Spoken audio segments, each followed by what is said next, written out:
Welcome everyone to this week's episode of the Pit Therapy Podcast. I am Kyle, and I'm joined with T Bag, or what did I say when I sent you the? Oh, I said T-Bone. T-Bone this time. All right. Yeah, I've got Trevor on here. So what's up, man? How you doing? Good, man. It's been a little bit of a busy week. I'm coming out to see you in 2 days, so kids got out of school today, so it's just been wild. What about you? Yeah, same, man. Kids got out, and I mean, I primarily work from home, so summer's gonna be a mess. They got out early today. They got out at like 12 o'clock, and Yeah. my daughter was already in my office like 4 times within. Oh, really? Yeah, like she just already was in there bugging me, and it's gonna be a long summer. We like sat the kids down tonight at the table, and I'm like, we're laying out ground rules for the summer. If you do this, like, we will have a good summer.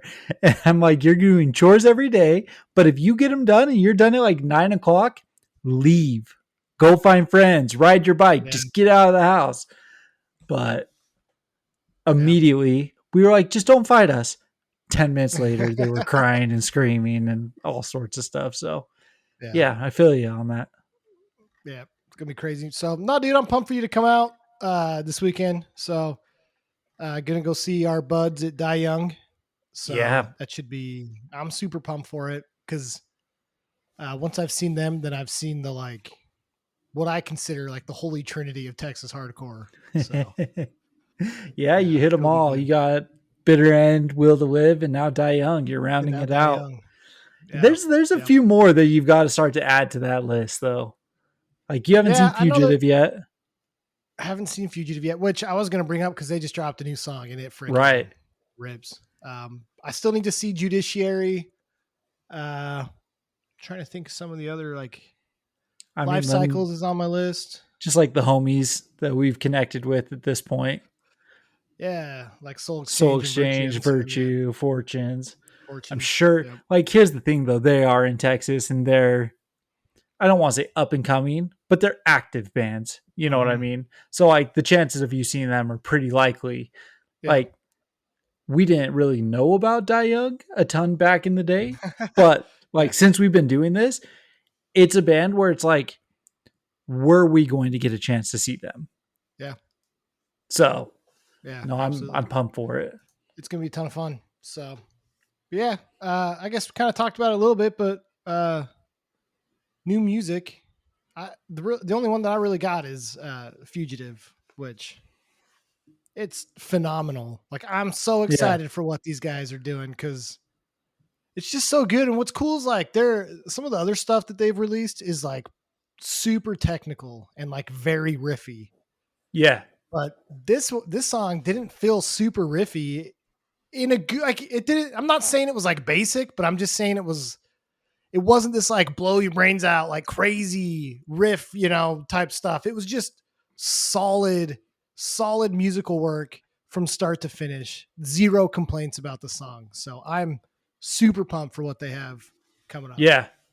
I mean, we haven't been able to like talk about new music in a minute, just because we've done some interviews and a few things like that.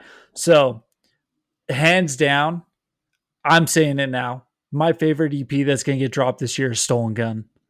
And I know you're not a fan. Stolen Gun is insane. You got Vincent from the Acacia Strain. You got the drummer from No Cure. And then the guitarist from I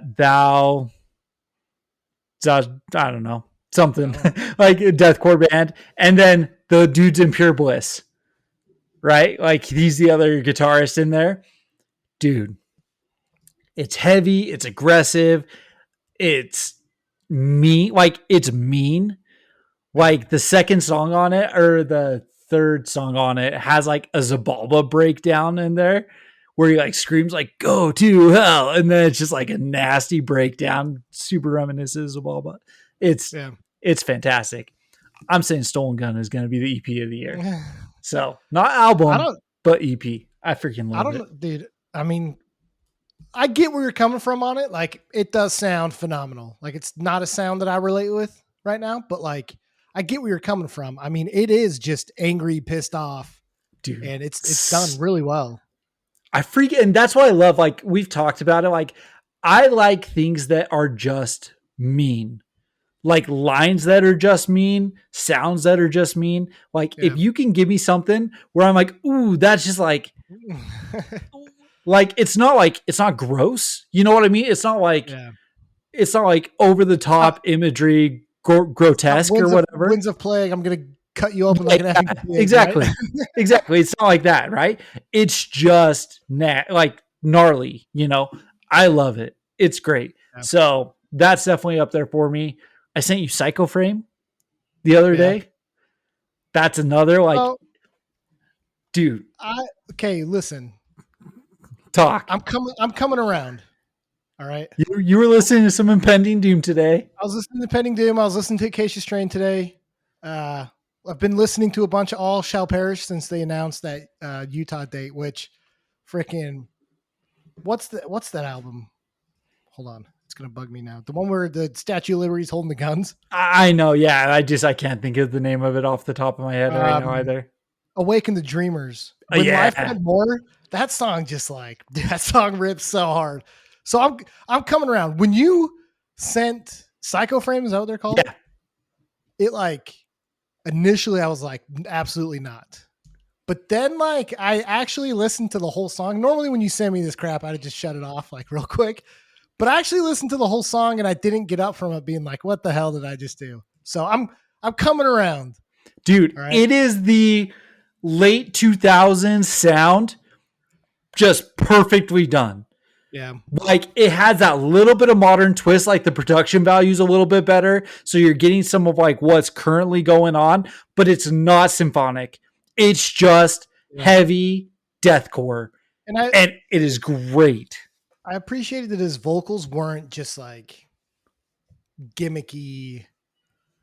Oh, you know, like what stupid, like Lorna Shore crap. Like I'm just so like the only thing that bothered me about it, and I don't know what my issue is with this, but it just felt, it wasn't bad, but it did feel enough of like overproduced that like I was like, nah, I'm all right. You know? Yeah, I can see what you're saying there. Like it definitely has a modern production to it. Very much so. Very much so. This isn't pulling from the early Whitechapels, the early Suicide Silences, all that kind of stuff. There's definitely that modern feel to it. You get almost like it's just a production effect leading into that breakdown where he's just like tunnel screaming and it's like a slam riff behind it that boom, bing, boom, bing. Like, you know, like, so I know what you're saying there. Yeah. But it is mean. It's good. It is good. And honestly, if this is what deathcore is moving towards, like I'm going to end up finding bands that I'm cool with. Yeah. Six Shots in Dallas sounds a lot like this. Girl of Glass sounds a lot like this. There's some good upcoming deathcore going back to the MySpace era. Like we've talked about it. Impending Doom, we just mentioned, like you said that even their last album you didn't mind, or their last EP. And their then EP, sick. Yeah. Sick. It's good. Yeah. That was this year too. Yeah, dude. I think it's great. I think that it's like everything that I would want in terms of modern deathcore, scrapping all the current symphonic BS. And like you said, like the gremlin screaming and stuff like that. Exactly. And that's the thing is, and this is why I ended up like kind of catching myself not hating it, is because like this just felt like really angry music. And I'm like, I was fine with that, you know, because the Lorna Shore crap, it's just like, no, it's like a gimmick just to make weird sounds with your mouth that's not acceptable when you're not doing deathcore, you know? Like, like I bet you Will Ramos just like sits in his room with like ADD or something. And it's just like, blah, blah, like all the time. And somebody's like, dude, you put music to that. And that's what they did. All right. But this like Psycho Frame just like, it just felt like angry, pissed off music that they wanted to play. And again, I'm coming around. I'm not there yet, but like, but if you like deathcore, then this is the deathcore you should be getting into. Absolutely. Yeah. See, and it's like, it's heavy. It's not quite to slam though. And because I'm not a big fan of slam, I'm not a big fan of torture. I'm not a big fan of like peeling flesh and stuff like that. I Yeah. like this. Like that other stuff, it's cool. That's what the kid, like everyone's into because it's just, again, get in the pit and beat Mosh each music. other. Mhm. Yeah, Yeah. exactly. It just, I don't know what it is. Is it just a little bit more of that death influence, so a little bit more riffy than just the straight slam?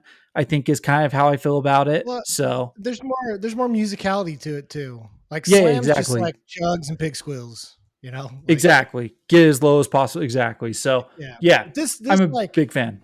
yeah, yeah. No, seriously, go check it out. Yeah, it was cool. So I don't know, And man. I've been on just like a weird I just like woke up this week with like a weird stuff with music. I didn't listen to a lot. I don't know. I just like was in a weird space this week, so I didn't really listen to like a lot of stuff. so So I've told you, but I don't know if I've mentioned it on the podcast yet, but I started um just in the mornings, like 3 days a week, I go to a golf course and I mow their tees and around like the uh-huh. greens and stuff like that. I go like 5 a.m. I'm done at 8 a.m. But like I just get to put music in. And for 2.5, 3 hours, I just get to listen to music. Yeah. It's a little rough at 5 a.m. throwing on some Psycho frame. psycho frame, right? But I Yeah. will say, you give me about 20 minutes of just some music and like waking myself up, and I'll turn on whatever. So I've listened to a whole gambit of stuff that like I've listened to before, but I don't know if like I've ever taken the time to like really sit down and listen to it. So some of the stuff I've listened to, I listened to all of Minor Threat. I listened Oh, to nice. old Bad Brains. I listened to AFI's Discog again. Um, but then the album that came out this week was Ways Away. They dropped a new Mm, album, much different than what we're talking about, right? It's not Stolen Gun, it's not Psycho Frame. They yeah. have Chuck Reagan on a song, you know what I mean? Like it's just some good like rock music. Yeah. I love Ways Away. It's the vocalist for Stick to Your Guns and oh man, who's in this band? It's Stick to Your Guns, Boy Sets Fire, and uh Samium, I think is how Yeah. you say it. Stadium. Yeah, that's the one. So it's those Yeah. four, and dude, it's good. Like I've been a fan of Ways Away for a while now. I really like their 2020 album, their self-titled. It's on often for me. And this last one, I'm Not You, it's just good music. If you need something like if you're going up into the mountains, turn on Ways Away. You know Yeah. what I mean? If you're going for a drive Yeah. on a scenic view, turn on some Ways Away. That's the vibes. You know, Yeah. it's great. So Yeah. That's cool. I'm trying to think if there was anything else. I I don't mean, think I really. not new music. I'm trying to think of tours. I don't even know what other You tours there might be. mentioned. You already mentioned. Who did you just say? All Shall Perish. They're Oh yeah. coming. That tour dropped, which looks sick. Uh, I sent you a tour that's going to Dallas. Who was that? Do you You did? remember? No. It's like the second or third leg, and As Cities Burns is on Oh, it it. was Emery. Oh, Emery. So Yeah. they announced the second or third leg of that tour. I would go for As Cities Burns on that one. Yeah. I think that would be sick. Like I don't mind Emery. Like they're fine. I'm not a huge fan of Emery, but I'd go see As Cities Burn for sure. Yeah. Um, and then yeah, I don't know. I don't. Yeah. I might go see the One Step Closer Magnitude show in June, Yeah, and then, dude, I don't really know what else is coming. So I the know that there's Haywire show. yeah, Haywire. I know there's shows out there. We've talked about a lot of the shows out there. So I'm sure I have stuff coming up, but I haven't kept too Yeah, much there's track. like the story so far with Neck Deep and Pain of Truth. Yeah. I don't know. Yeah. Which, I don't know. okay, Neck Deep, they dropped a song. It was pretty good. Like, Okay. just kind of some generic pop punk again. It's not groundbreaking or anything like that. It's what you would expect. Yeah. But the one thing I did want to bring up on here, last Friday, I sent you the screenshot of A Day to Remember replaces Three Doors Down at Summer of 99 and Beyond Festival. Is that more of an explanation as to what A Day to Remember has become?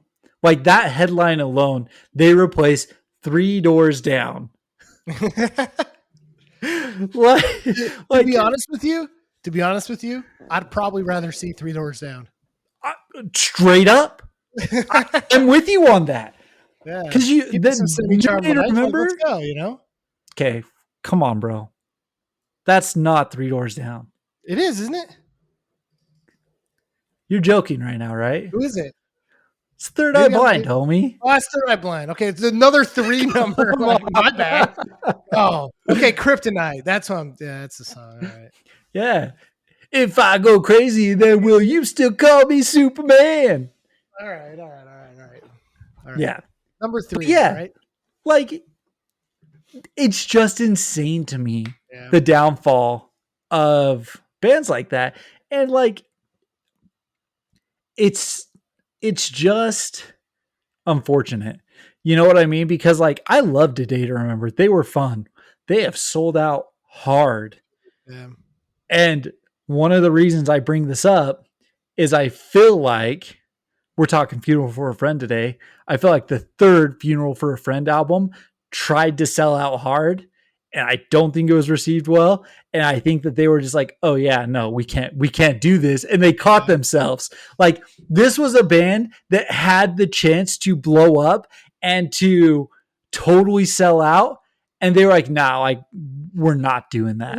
We'll get into it because with the way that Tales Don't Tell Themselves was, they're not blowing up at all. Even if, yeah. No. I mean, it was a failed attempt to blow up, right? Yeah. Like A Day to Remember succeeded.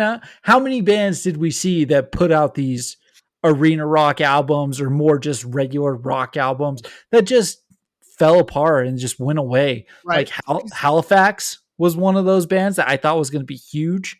Like we disappeared. We talk a lot of crap on like Parkway Drive, but at least they're playing like, at least they're in kind of the same ballpark of like, yeah, like what they were. You know what I mean? Because like they were never really, at least when they came to the US, they were never really like the DIY, you know, guys with face tattoos hitting each other with chairs type shows. You know what I mean? Like they're not going to play with like Blood for Blood or, you know what I mean? Like old school, like straight edge hardcore bands. Like they're not, I don't know. That didn't seem like Parkway Drive. So like, their Fall from Grace like wasn't, it's not even Fall from Grace. They just like grew old, I guess. And that's what they played. I don't know. A Day to Remember just feels worse to me. Oh, I agree with you. A Day to Remember definitely feels worse. But I mean, you're talking going from a form of like rock music and a form of metal music. Like it's just two different genres, right? Like if Parkway had tried to go like glam metal, is like what A Day to Remember did. You know what I mean? Like it is pretty far away, and they throw a breakdown in there for good measure. Right. Like it's just dumb. You know what I mean? So the only reason why they're not getting made fun of as much right now is because of As I Lay Dying's tour and all the crap going on with Tim again. There's that, and dude, Falling in Reverse, that tour. Holy cow. Falling in Reverse, Slaughter to Prevail, Wage War, Hollywood Undead, Tech 9. Like, oh my gosh. Could there be anything worse? We'll be front row for that one. You're not going to go freaking crowd kill at Slaughter to Prevail or Tech 9, dude? Listen, man, a lot of things could be said about killing. No, I will not be attending that one. Just ask Tim Lambesis about that. So, which, by the way, he's played like 4 shows in Russia. Like that is just wild. Yeah. Yeah. First of His all, tour starts in Russia. yeah, they're in the middle of a war. Russia's on like a no-fly list, and Tim is just like, "Yeah, I'm gonna go play 4 shows there By myself. by myself as I lay dying in an Austrian death machine." It's crazy. So What a world, man. What a world. It makes the turnstile stuff not seem that bad anymore, you know? no, I mean, yeah, like we can crap on Turnstile, but it's not that. So You know what's crazy, dude? I freaking saw All American Rejects are playing like DIY backyard shows. shows. Yeah.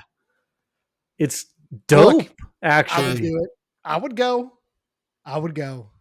I wasn't. Yeah, I If mean, it's like someone's backyard, like listening to All American Rejects, I would do it. I'd listen to some Absolutely. swing. I'm down. Yeah. Dude, I'll name music All American Reject songs. Like, what's the other one? Like Paper Planes or something like that. Like, I don't know, dude. Give Them Hell. Like, I got you. I got some Ask my All American wife. Rejects. But yeah, dude, like, good on them. That's awesome. It's Yeah. almost like when we watched that Taking Back Sunday, throw that backyard show in Long Island. So sick. They were only doing that to film a music video. I don't care. They still did it. Like, yeah, sure, capitalize on it, film a music video, whatever. But they played a lot of old songs. There was stage diving, crowd surfing. It looked sick. It looked kind of fun. Yeah. Yeah. So, They should have done 10 more of them, but yeah, like, Yeah. whatever. So, all right, dude. Before we get into Funeral for a Friend, I got something I have to admit to you.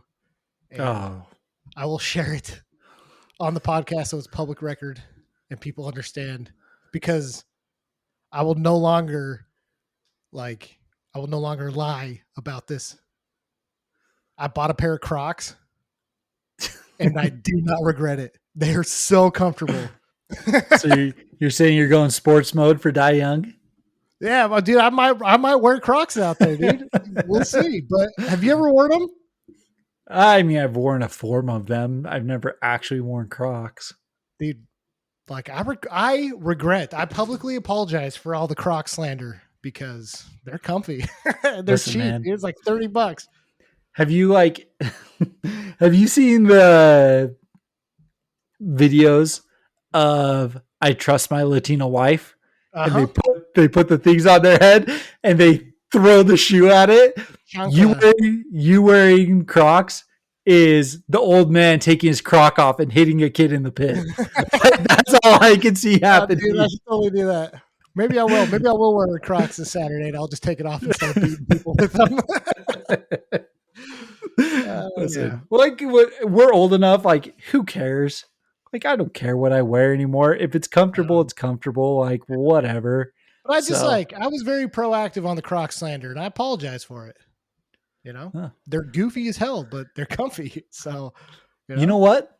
The next merch item, the little, like, what are they that you put in the Crocs?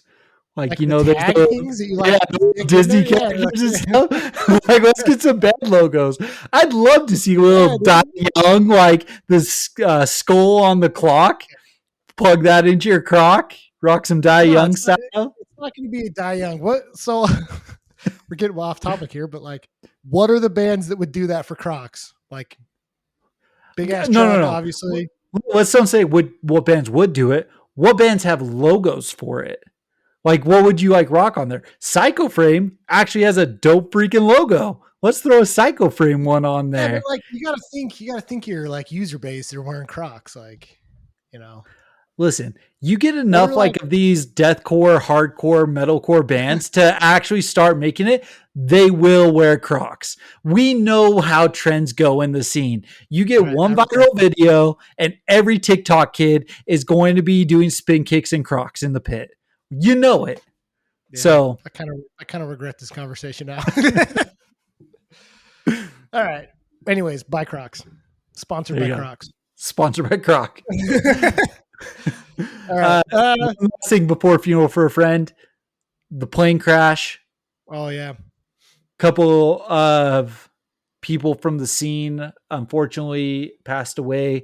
Dave Shapiro, who was what are they? Sound Talent Group or something like that, I think is Yeah. what they're called. They are responsible for the promotion for 400 different artists. Yeah.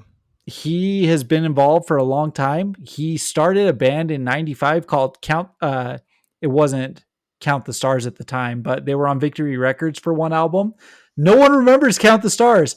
I own the freaking album. Like, I love that album. Like, it's an old early 2000s pop punk album, like the Starting Line style. Yeah. So great. He was And the drummer, the drummer for the Worst Product. Well, the original drummer from like Plagues and stuff.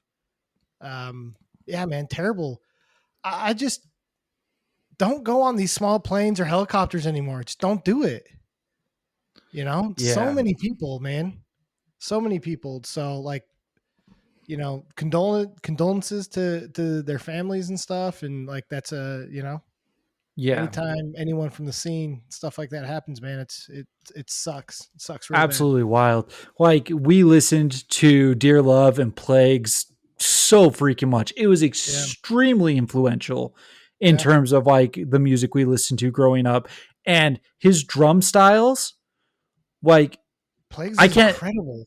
Dude, I can't tell you how many like kids that like we were trying to recruit as drummers that we handed like Plagues or Dear Love, and we were like, play this. Yeah. Like, this is what we want you to do on the drums. And so like, it was huge for us. So, you know, it's terrible. It's terrible what happened. So had to get that out of the way. Yeah. And I mean, like, I don't want to be morbid, but you know, funerals for friends. So unfortunately, yeah. Segue. Yeah. Bad segue. I was thinking that's an unfortunate segue. Yeah. But so good band, Funeral for a Friend, Welsh post-hardcore emo band. Holy cow. You kind of in parentheses, a little bit of metalcore-ish. Great band. And like, when I was doing some research on them and stuff, all these people online were like, is Funeral for a Friend big in the US? Like, did the US ever get into Funeral for a Friend? And a lot of people were like, no, outside of the album Hours, like, it didn't seem like they were really that big, which is shocking to me because this band was massive for me. Massive. Like, I would have never guessed that everybody wasn't listening to freaking Funeral for a Friend. Okay, but you say that, but when we started this, you said the first two albums were massive for you. Yeah. You didn't really listen to them beyond those first. We had like a 3-year period with Funeral for a Friend, in all honesty. Okay, but 2003, 2005, their two best albums, that is prime time for the sound that they were, and they did it better than most people did at this time frame. Like, how were they not the largest like post-hardcore emo band in the US, you know? I'm not disputing you, right? But number one, they're European. Like, that's going to limit them in and of itself. And number two, I just feel like I said, 2003 to 2005, it was dominated by, there's so many different bands coming out at that time. I'm with you. These albums are top notch. They are some of the best. The fact that they aren't talked about more is baffling to me.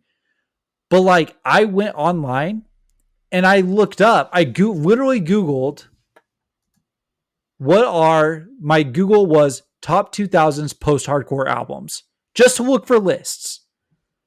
They are not mentioned on nearly anything. Yeah. There is one top 50 post-hardcore songs I'm going to listen to in a retirement home. And they did come on that. They're like number 24, Streetcar off of Hours. Okay. Like 2005. Here's the thing, man. I think Casually Dressed was better than Hours. We'll disagree on that one. Dude, Casually Dressed is not by much, but we might. Sure. You know? But like, the fact what you're saying is true. They do not get the flowers that they deserve, and I honestly just think it's because they were in Europe. Europe, probably. I don't know if we have European users or listeners. If anyone is familiar with the scene there or is out there, please let us know. Like, is Funeral for a Friend God tier for you guys? Yeah. I would love to know that. I would also love to know that people that are our age and our generation, what are your thoughts on Funeral for a Friend? You know, are you aware of them? Did you actually listen to them? Are they important to you? Because this band was huge for me. Literally, Casually Dressed and Deep in Conversation and Hours are some of the most nostalgic albums that I think we've talked about. I know I said that about a lot, but like, I remember being 13, going to a soccer game, my mom driving me, and I'm listening to Juno, you know? Yeah. Like, I remember being 15 or 16 in my car and listening to All the Rage and Streetcar and History, you know? Rookie of the Year. Like, I remember, like, I have vivid memories of like playing sports as a youth, you know, and listening to these albums, and they're like pinnacle for me. They're hugely important albums for me. So, yeah, what like we've talked about in terms of like most post-hardcore bands had like that Southern riff song on them, starting in like 2005-ish, 2006-ish is when that like Southern riff song all happened. But prior to that, they all had like their acoustic song on there. Dude. And I was drawn to it. I'm always drawn to like the outlier songs, right? So if bands have like the acoustic song, I always love that. If they have like the overly heavy song, I usually love that. The Southern riff song, I usually love that. Like, Your Revolution is a Joke. I can sing it like verbatim from 2003. Like, and I haven't listened to this album in a long time. I love Casually Dressed. That image of that album cover, yeah. I don't know what it was. It was like captivating to me. The white sheet over their heads with them sitting back to back and like the scene behind them. Yeah. It's just like it's beautiful. Like it's a very cool album. And then the music on here, great music. So yeah. The biggest thing I learned, I think, though, well, the second biggest outside of them not being huge in the US, one of the other big things that I came to the realization of is they are ridiculously consistent throughout the years.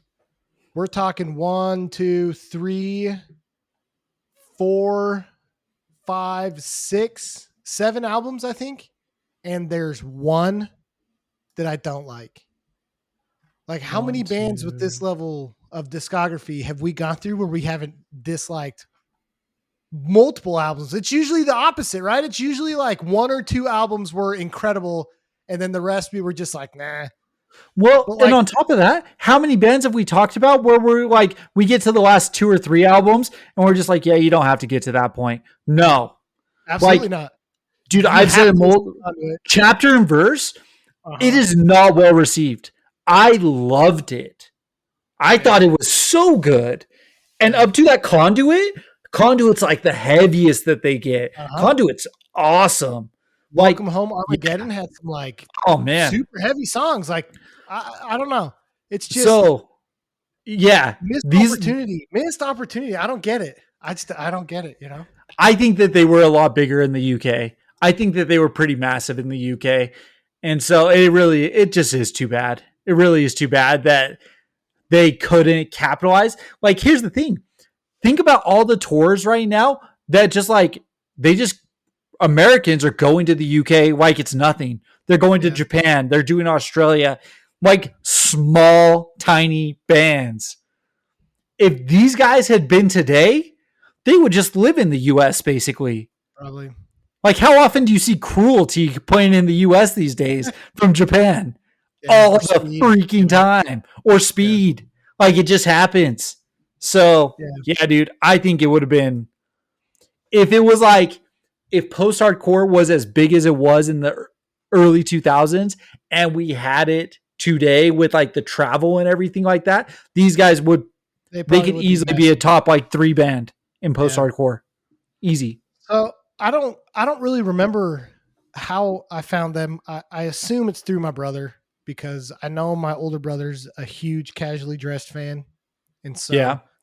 so I do remember. I remember going on vacation one time with my family, and I had like this. It was a Walkman, but it wasn't a CD Walkman. It was like their next evolution of the Okay. Walkman, and it was these little like square. They almost looked like Oh floppy yeah. disks, right? But it was like these little. They're like half the size of a floppy disk, Yeah. and you could put like a couple albums on it.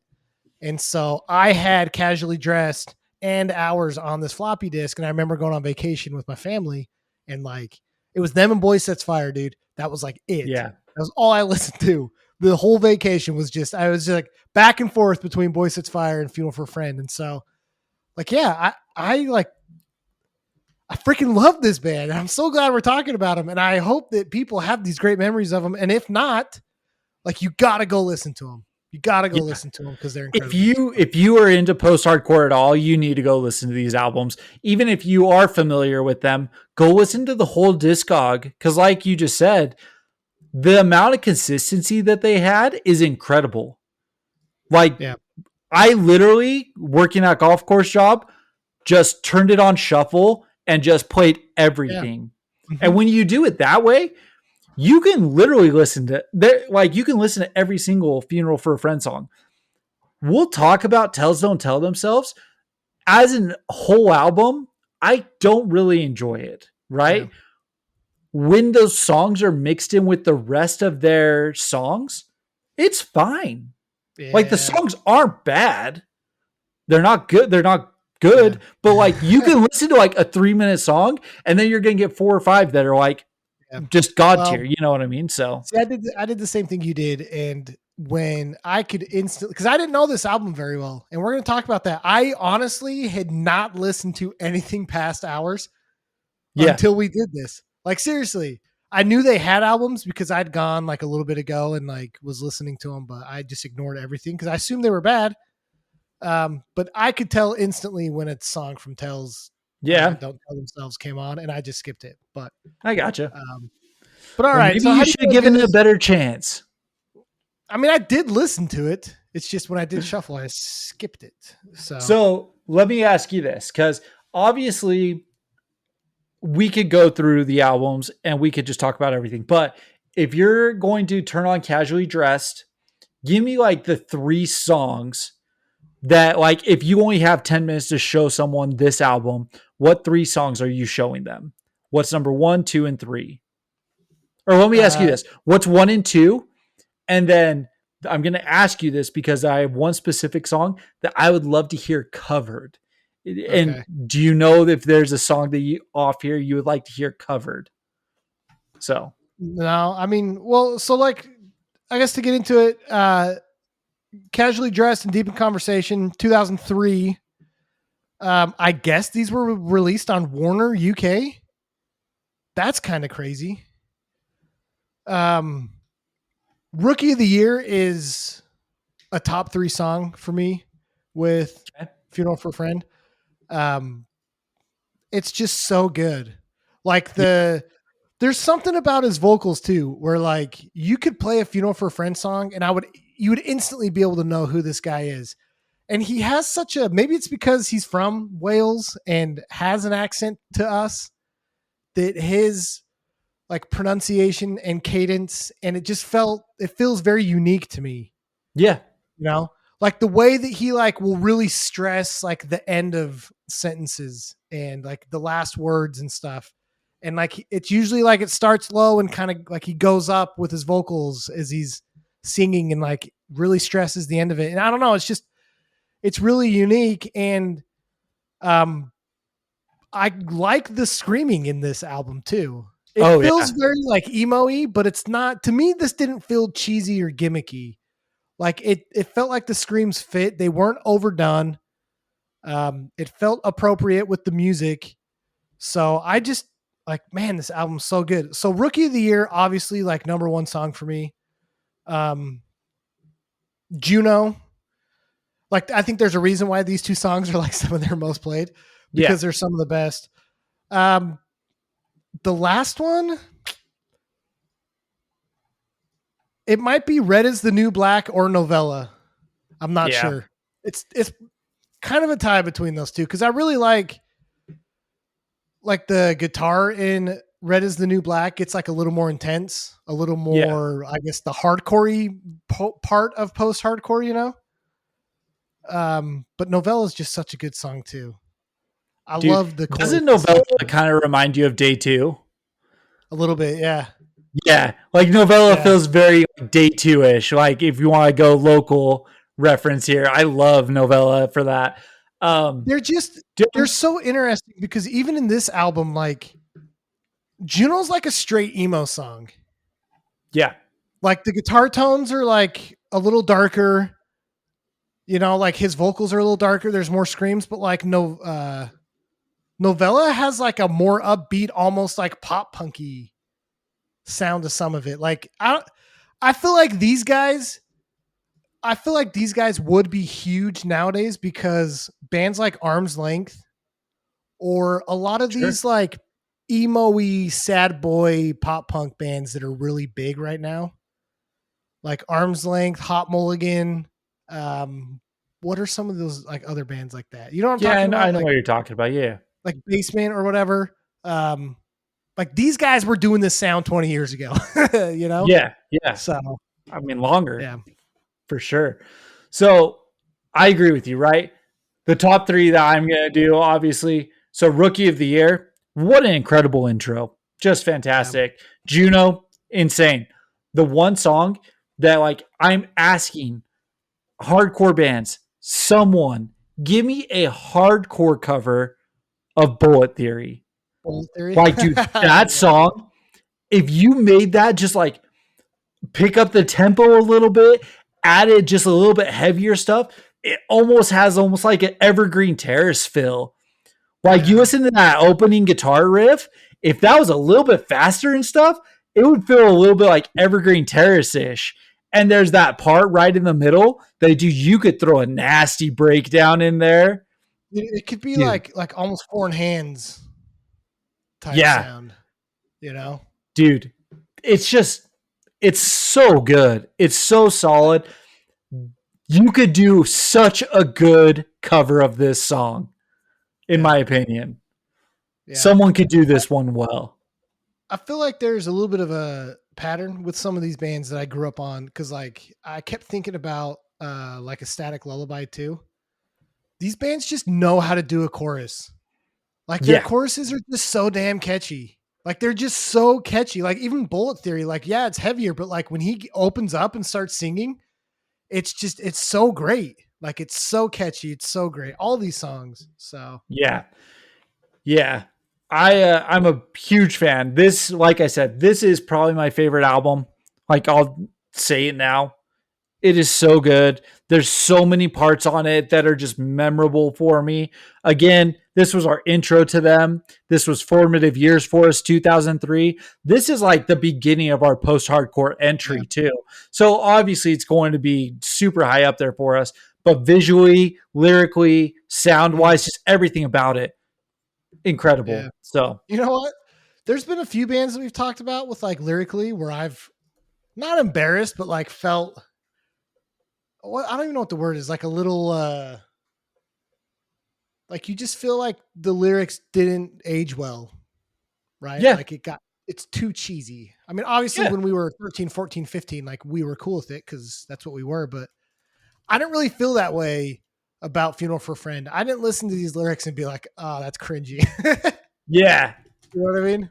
Cringe, exactly. No, I'm with you for sure. Yeah. So, all right. Next up is Hours, and this is in 2005. This is my personal favorite album. Okay, I don't know why. I don't know. I just think that I listen to it more. I honestly feel like it's a byproduct of having an older brother that got you into music. Like That Casually tends to Dressed be the is his album, case. right? It's the Ours album was my that you had, you found. You yeah. probably showed this one to Brady, and you were like, "Suck it! I brought it to you first." Yeah. Like sonically, it does change a little bit though. Yeah. It's less like it's post hardcore with a capital P, not a capital H, right? Yep. Like whereas the last album, you could really hear the hardcore influences. This one gets a little more Novella, into like Bullet the Theory, all of that stuff. Much heavier. Much yeah, heavier. yeah. But this album felt more like they introduced a little more like alt rock, pop punk type. I say pop punk, that sounds weird, but like you can hear it in some of the songs have like an up like a more upbeat tone to it. I wouldn't say pop punk. I'd say pop rock. Okay. Because That's fair. I don't think it's pop punk because you don't get those fast pop punk riffs. Right. It's just more radio style, pop rock style kind of thing. It's definitely more melodic, which again, I'm a sucker for melodic stuff. Like even just listening to the guitar in All the Rage, like it's very much more melodic, but All the Rage is my favorite Funeral for a Friend song. Yeah. Like I could listen to this song every day, all day, and never get sick of it. It's so freaking good. Now, do they bleep the F word in the song or do they like mute it? I mean, are you listening to the edited version? Maybe I'm just just listening. I'm Apple just listening Music does, but no. because it says that blank lied to us. I don't think so. Oh, I mean, well, they say the F word all over their stuff. I don't think that they're editing that one. I like I don't know. I have to show it to you on Apple Music, but it doesn't say the effort because doesn't he say like that effort lied to us? I don't remember. I know what you're saying, but I don't remember. So, Huh. that is interesting. I would be curious, but like when you listen to the rest of it, like do they have the F word in the rest of their songs?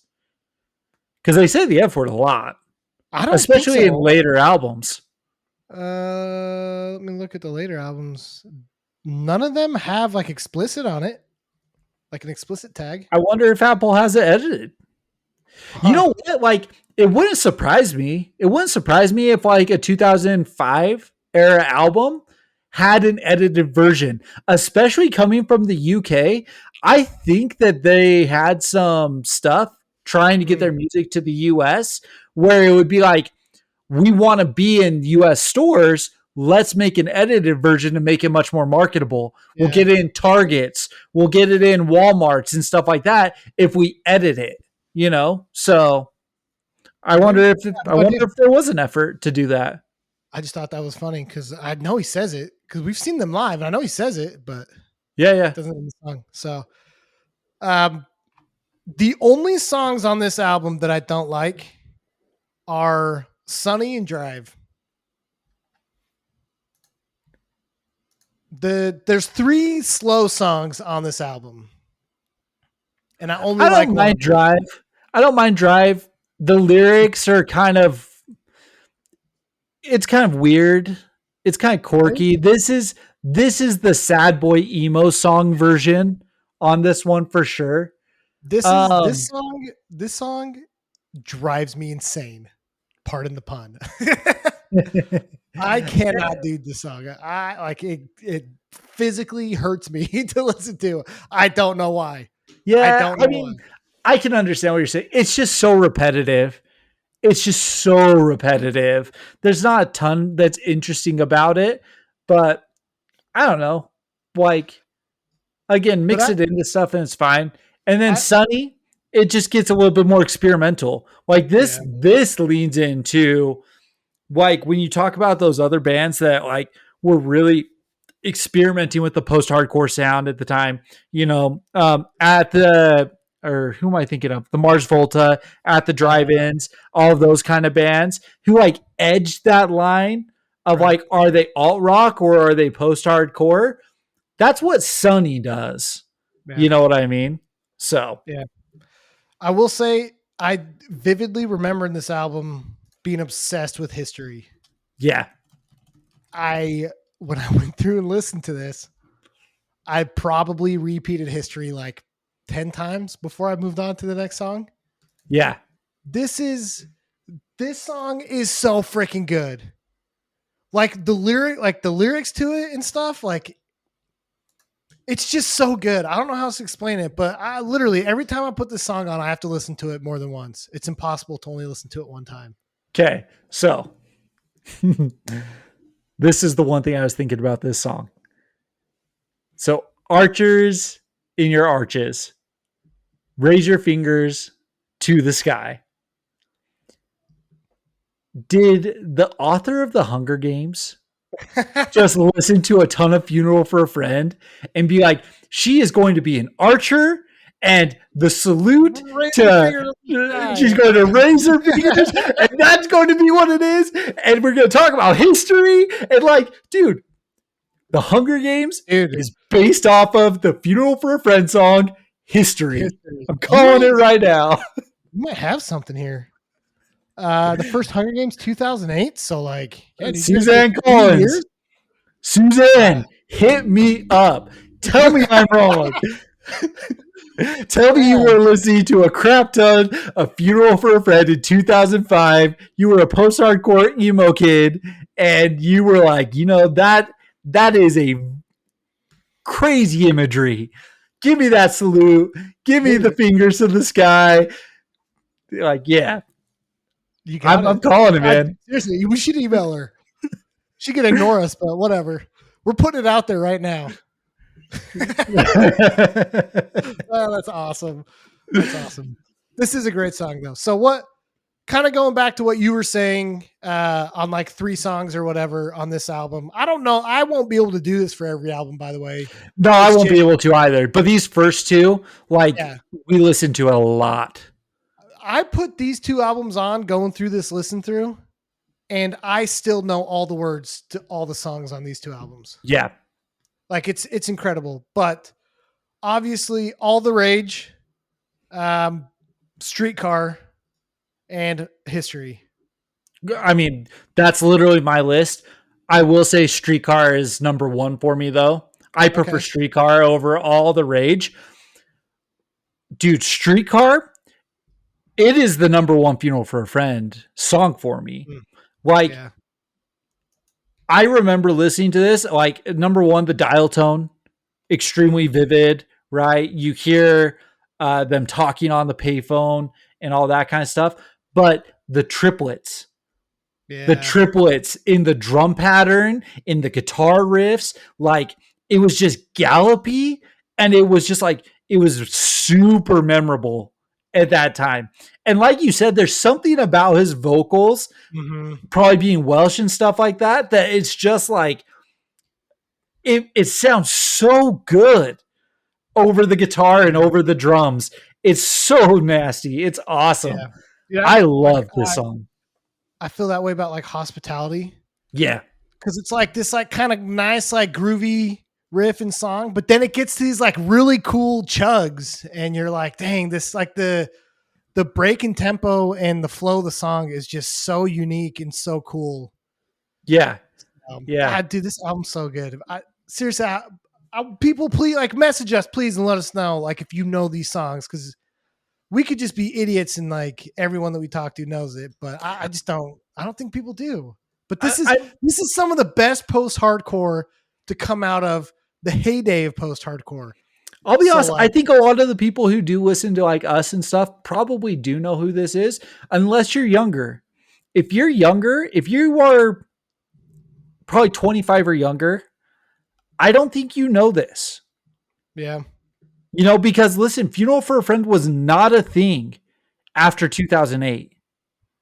Right. Like, they stopped getting talked about. Like, they argue that they weren't a thing after 2005 or whenever they quit touring on Hours. Yeah, I mean, like, so probably 2007, because Tells comes out in 2007. Tells actually had a pretty good reception, a pretty good response. That's why I'm saying 2008, because Hours, I think, had done so much for them. People were excited for Tells, and you and I don't like it, but I do think that there was enough people who were just like, Tells was their version of Hours for You with Brady. I mean, that's wild. But I get what you're saying. But yeah, well, I mean, that's what it is. Because here's the thing: they didn't start with Casually; they started with Yeah. Hours, and so their second album is now Tells. They aren't going back to the first one. So, like, yeah, like it was received well. You and I didn't really like it, but yeah, I think like 2008. That's when, in my opinion, like they were no longer a thing. Yeah. Yeah. I mean, the music scene's changing so much around that time, anyways. Oh, dude. I mean, Metalcore not took great over, feeling. Crabcore took over, Rise Records took over. Like, yeah.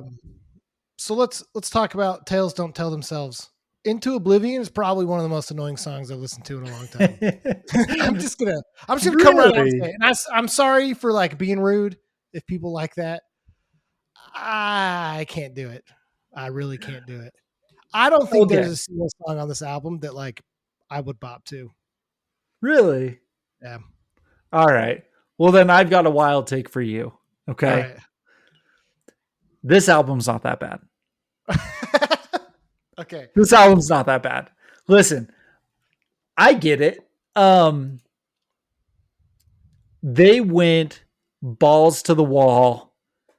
Let's become who's Kings of Leon, dude? Like it's that kind of Kings music. of Leon. Who's the Maroon 5? Like I don't know what I'm listening to. Gosh, who am I thinking?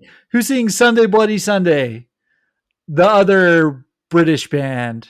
Gosh, they're huge. You're gonna laugh at me when you look up who it is. It has Bono as the lead singer. U2. Yes. They forgot who U2 is? Dude, I don't know how I forgot that. Literally, though, they went as hard as they could to become like an up and coming U2, in my opinion. They covered Bloody Sunday. That's such at one point. It sound like Into Oblivion sounds just like freaking U2. On a Wire, freaking a U2 song. Like this album was it was a legitimate attempt at an arena rock album. It was a legitimate attempt at that. So, like, oh yeah, dude, I'm like listening to some of this in the background while you're talking, and it just, what happened? I think, I don't know. I gave you my opinion when we were texting back and forth. I think that they received a very good positive feedback from Hours. I think that I'm curious, look up their tour history. Did you have a chance to look up their tour history? You know, I did a little bit because I feel like some of these post-hardcore bands cut their teeth like touring originally with hardcore bands, but it didn't feel like that with them. It felt like, at least when they came to the US, it was other bands that they would have fallen right in line with. So. But who were they playing with though in 2006, 2005, 2006? Did they happen to catch like a big tour or something like that with maybe a more rock styled band? Yeah. That's what I'm curious about. But yeah, I mean, take a look at that while we're chatting what here. Years were you saying? This would have been like probably 2006 because that's when they're going to start writing this album, or because it comes out in 2007. So somewhere between 2006 and 2007 ish.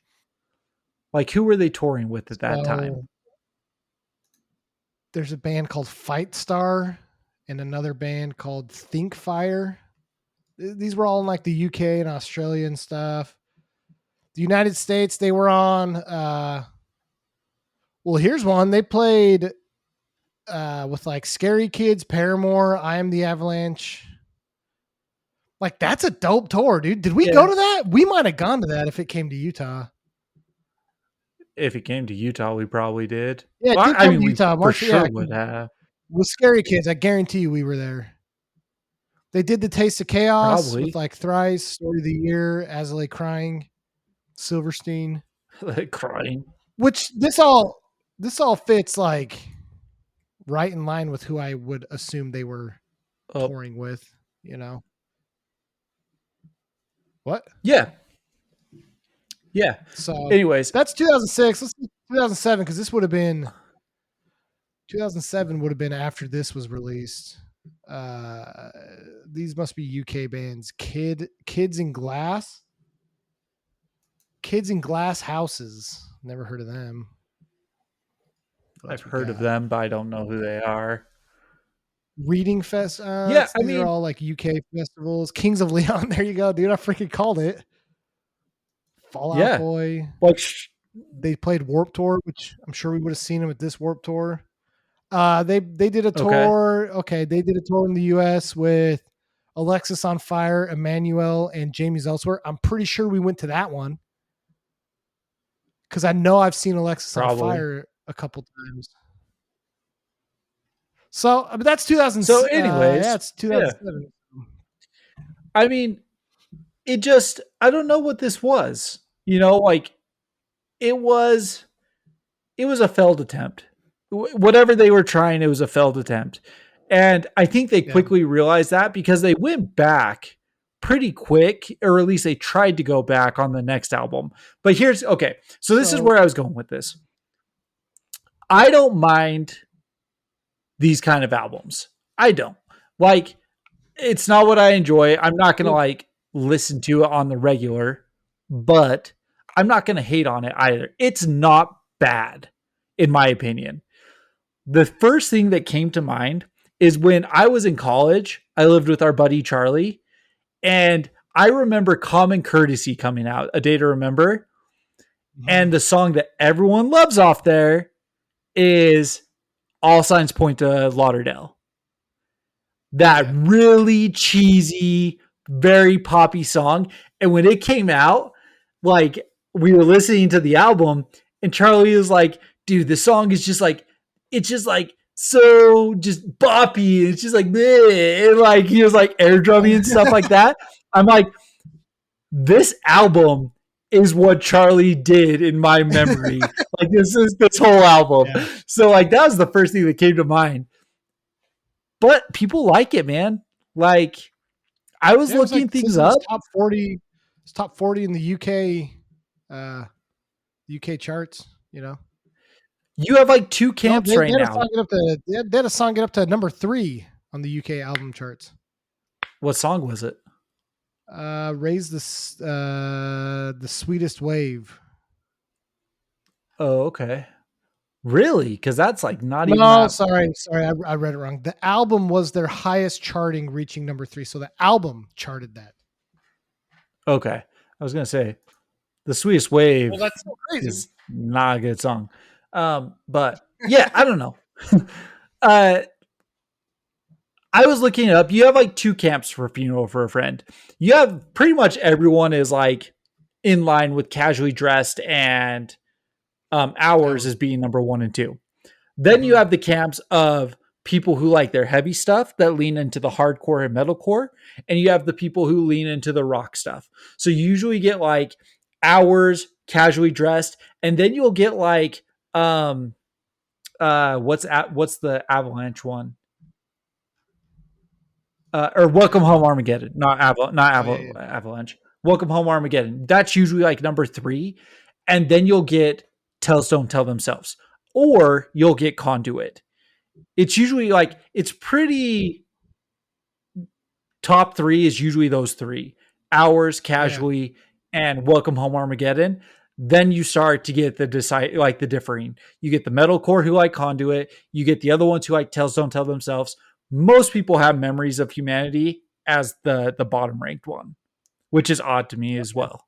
So Yeah, I mean, so we can get into that album. I don't think it's as bad as Tales Don't Tell Themselves, but it's not up to par with everything else that they've done.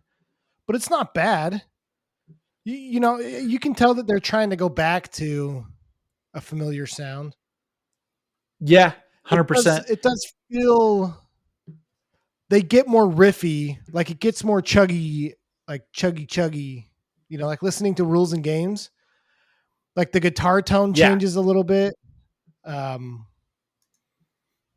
But the choruses are still solid, like even in Rules and Games. I don't know. This feels like they're inching their way back to form. You know what this reminds me of? Their discography reminds me of He Is Legend.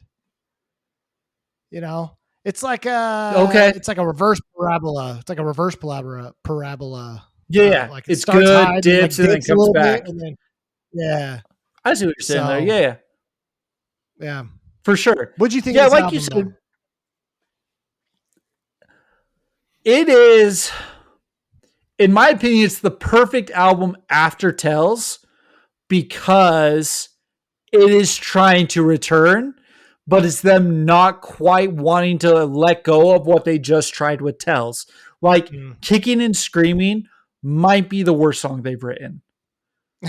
Like Kicking and Screaming is so bad. I really dislike this song. And this is, you want to talk Kings of Leon and stuff like that? This is the Kings Yeah. of Leon song. You know what I mean? And it was the best received song on the album. It's just terrible though. Like, but then like you said, there's like Rules and Games that's really good. What was the other one that I listened to that Beneath the was, Burning Tree is good. is that what it was? That song feels like poppy, Yeah. like we were talking about. Yep. Yep. Exactly. It's But it's catchy, faster. man. Yeah, but it's freaking catchy. Yeah. Like I can listen to it, you know? Look, Yeah. to be honest, like we don't need to spend a ton of time on this album. Like it wasn't their best, it's not their worst. Like you said, Yeah. if you play it on shuffle and one of these songs pop up, like you'll listen to it. It's fine, you know? Yeah. And then Waterfront Dance Club was the other one I was thinking of. This is like, in my opinion, this is a very like quintessential post-hardcore song. You get a little bit of like that electronica style sound in there, really good riffs in it and everything though. Again, super catchy choruses. Mm. You get a little gang vocal in there. Like this is a post-hardcore song. This brings them back to what Hours and Casually Dressed were. Like this is just, it's a good song. So this album has good songs on it. Like good songs. Right. But it has terrible songs too. Like Kicking and Screaming. Yeah. All right. So next album, Welcome Home, Armageddon. This one caught me way off guard. This is 2011. Kind of catches you off guard too with like the time frame. Like I don't know. It just like this sound that they did on it had kind of already been done, but it was a little surprising to hear them do it. But they did it super well.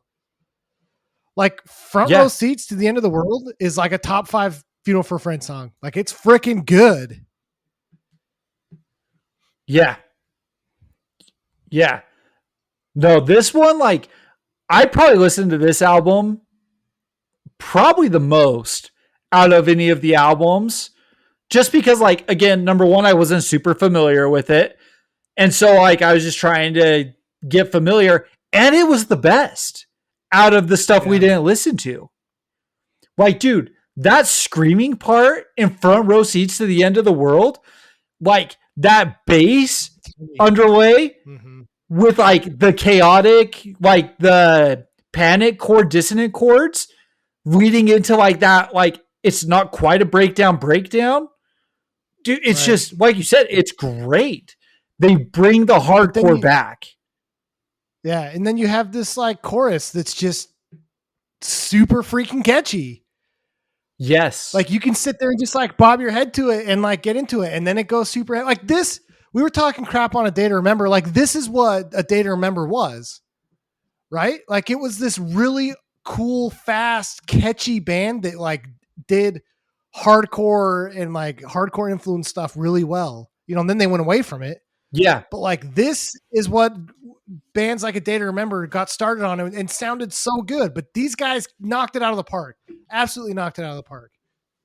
Yeah, dude. And like, if you want to throw in that Day to Remember kind of like correlation there, Old Hymns, dude, that's like a straight up pop punk riff at the beginning.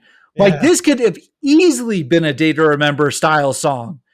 Like fast, aggressive, clean, like really nice, high, like overlay, high guitar. You know? Yeah, exactly. Easy could have been a Day to Remember song. And his vocals sound great on it. This is it's a fantastic album. like we've talked about, it's one of the three. It's definitely up there. Okay. You can talk about the rest of them, order them how you want. If you like the arena, if you like the rock sound, you'll like Memories, you'll like Tells. If you like the heavier stuff, Conduit's the heaviest we're gonna get.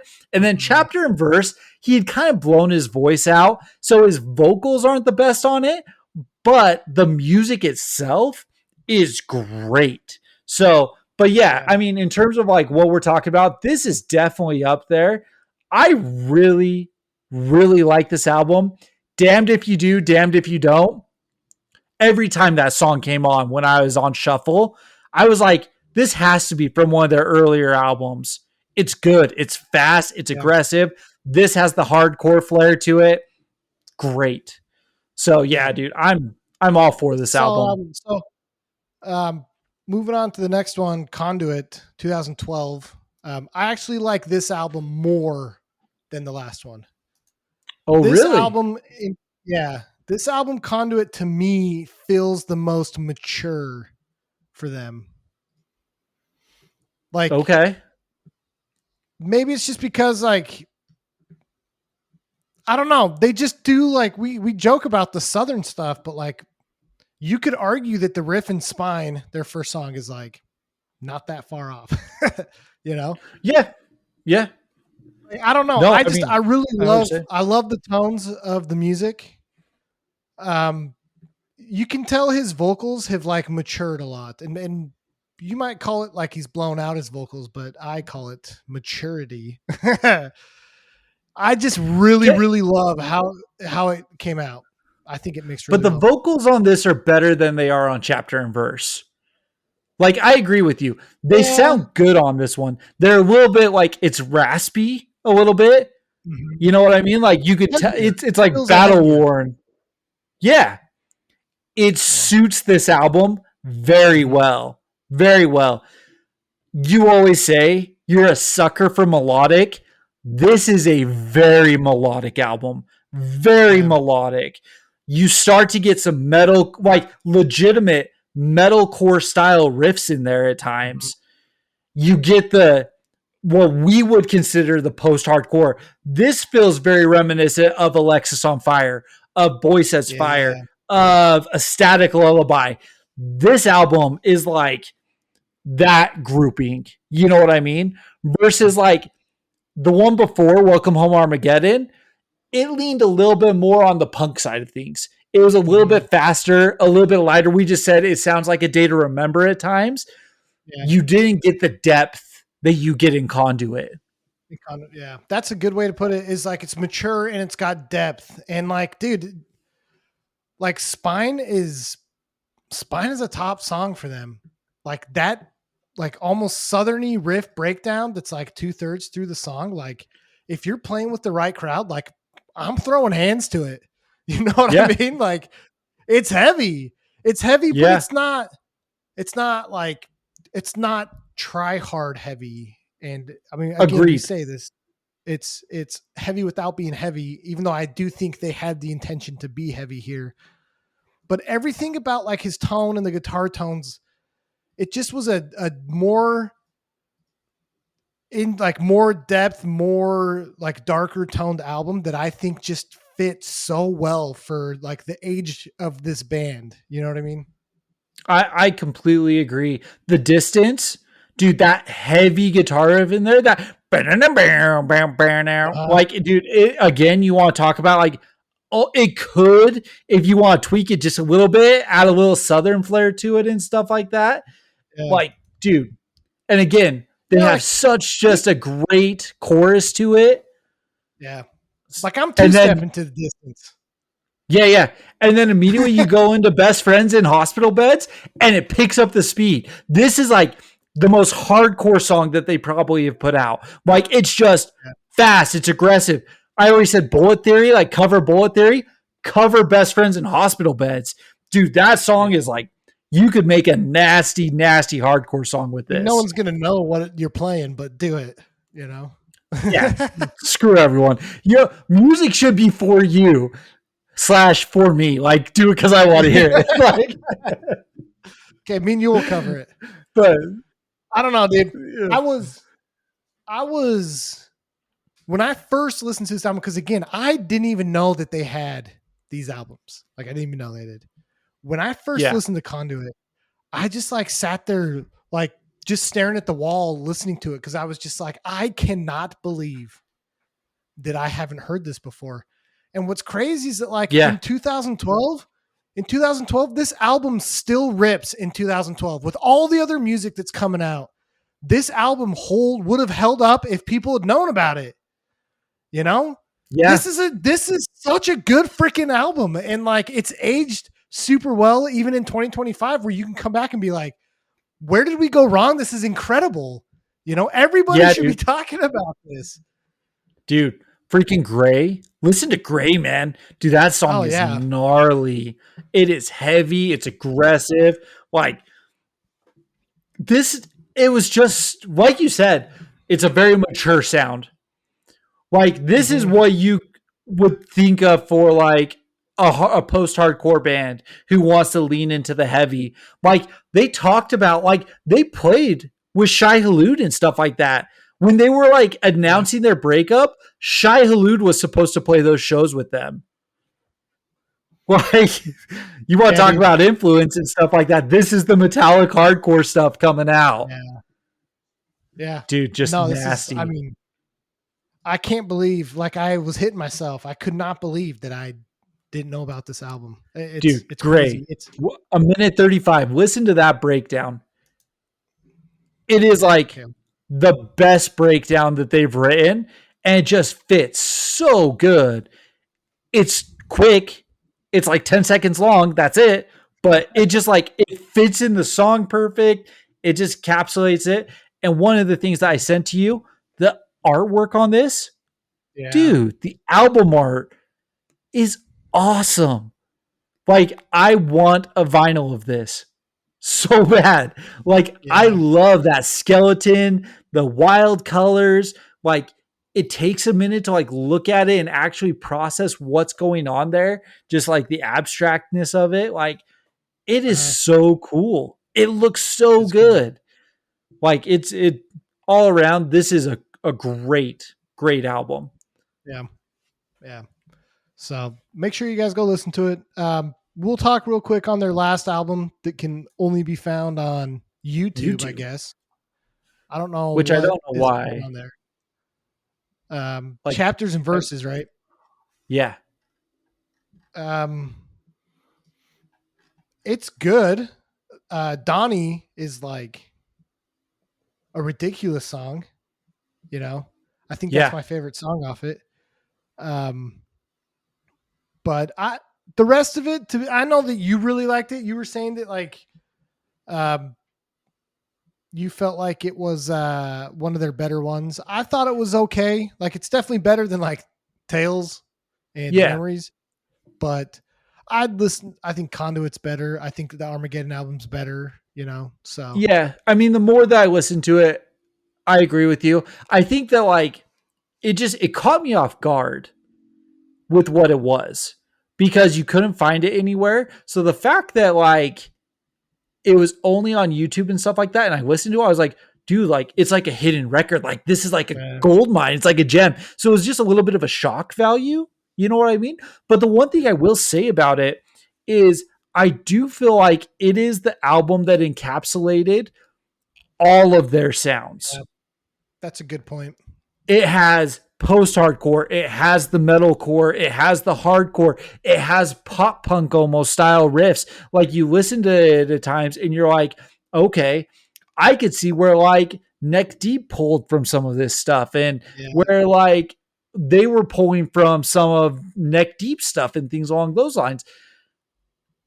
I just feel like it's just, and maybe that's why it's not as good, because it's a little bit all over the place versus like Conduit, which is very, very kind of seamless in terms of sound and aggression and stuff like that. Same with Welcome to Armageddon. But it's good. Like, go listen to it. His vocals, like I said, are a little bit more worn out. It wasn't the best. I'm reading here it was recorded in 2 weeks, Like they've definitely put Mm. more time and effort into some of their other ones. But yeah, I I like it. It takes effort to listen to it. I kind of like that. It takes effort to listen to. You know what I mean? Yeah. So, but yeah. No, I mean like for me, I'm going casually, hours, Armageddon, conduit, chapter verses, memories, tells. That's the order for me. And I Okay. know that you're slightly different than that. Slightly, but not much. Like hours, casually dressed, uh, Then you're going conduit, conduit and and then then welcome home, Armageddon Armageddon, and and then the then same chapter and verse, and then memory and memories. tales. Yeah. So really we just have two that are different. Like our one and twos are swapped and our threes and fours are Conduit. swapped. Hmm. Yeah. Yeah. Yeah.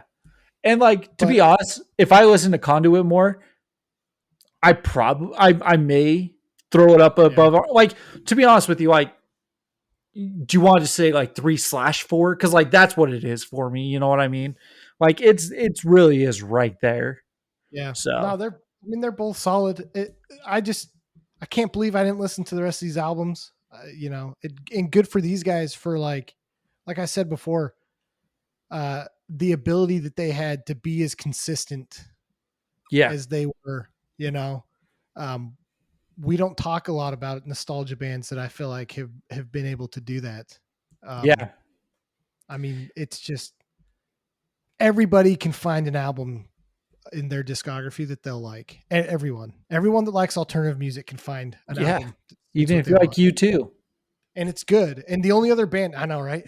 The only other band that I feel like has ever been able to do that, in my opinion, has been Thrice. And so that ability to like make sounds but still sound like you is very difficult, you know. Yeah, And I there's a I few don't bands. We've talked about Thrice. Thursday's another one of those bands. I don't know they change their sound as much though, right? Like listening to Casually Dressed and then listening to Tales Don't Tell themselves. Yeah. They're different bands. It feels like, you know. Yes, but if you go casually hours then tells, like Hours definitely has some more rock style onto it. They went Yeah, like heavy on the rock on Tells, but then to come out of it with memories, like you can see it was like a very pendulumy, like you yeah, said, but versus this isn't hundredth.